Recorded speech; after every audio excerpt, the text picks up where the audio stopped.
आत्मघाती ड्रोन परीक्षा कला उत्तर कोरिया। आसନ୍ତୁ जानिबा एहार सर्विसेस खबर विषय। अमेरिका और उत्तर कोरिया मध्य उत्तेजना मध्य उत्तर कोरिया शासक किम जोन उन निजर सामरिक शक्ति बढ़ाइबारे लागिछन्ति। गोटाए पटे अमेरिका और दक्षिण कोरिया मध्य समराभ्यास चलीथिबा बेले उत्तर कोरिया निजर आत्मघाती ड्रोन परीक्षा करिछि।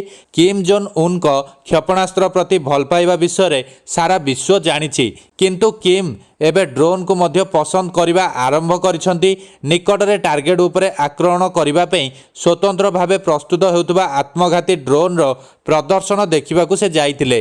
किम तांको सेनार युद्ध प्रस्तुति को सुदृढ़ करिबा एवं एभली अस्त्रशस्त्रर विकास को प्रोत्साहित करिबा को प्रतिश्रुति देइथिले। सोमवार उत्तर कोरियार सरकारी गणमाध्यम पक्षरु एही सूचना दिया जाइछि। शनिवार एही परीक्षा होइतिला।